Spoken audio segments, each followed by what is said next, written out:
It's me again. This one's called an update, an amendment to the Constitution.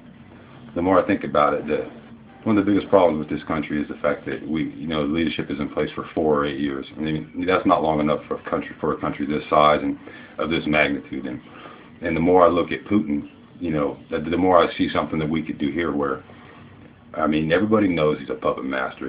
That's his country, and his people love him, and they're prospering. So nobody's going to say anything, and it's still crooked. But being that they're prospering, it's okay. I mean, the same thing could be applied here, where you get rid of the two-term law. Go ahead and amend that Constitution and update it, and make the terms unlimited. But and then also keep the elections the same. That you electoral votes to get in.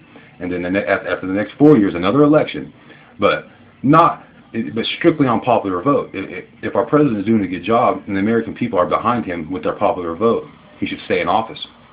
4 years later, if the American people are behind him, why the hell will we fucking get rid of him?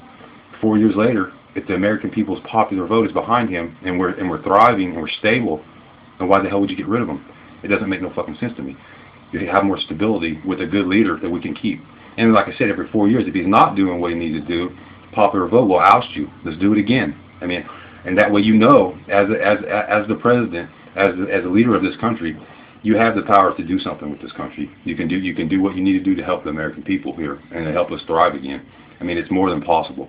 And then that also holds you more accountable for your actions, for your words, for the bullshit that you spend on us American citizens. I mean, that really would. When you know that the popular vote is keeping you in office or exiting you from office, you're more apt to fucking keep your word. You're more apt to try to actually help the American people than big business and political interests and blah fucking you know what.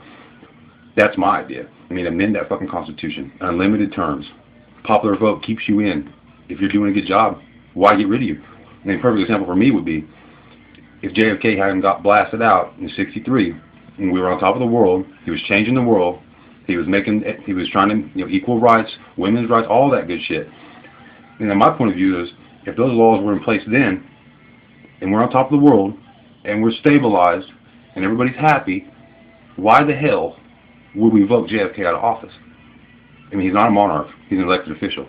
He can be unelected. So, I mean, my point of view, if that was in place in 1964, JFK would still be here. If he's still alive, assuming, health issues and longevity, if he was still alive and we were still thriving as a nation, I would vote for JFK today, even though he's been in office for 50 years. Why the hell would I not vote for him? So I think that's one step, too, towards getting this country stabilized and back where we need to be, is to get stable leadership. And that is the only way to do it, to where we can keep our rights, but we can also have the freedom to have a stable, long-term leadership in place. That is the way to do it. It's not a monarchy. It's not communism. It's not socialism. It's the best of democracy with the one piece that was left out by our founding fathers was that we should be able to have unlimited terms with a popular vote to keep you in. Not electoral votes, not political interests, not this, not that. Every American citizen's voice counts. And if they want you, there's a reason that they want you. And if they don't want you, there's a reason they don't. So that's something to think about. And that's my point.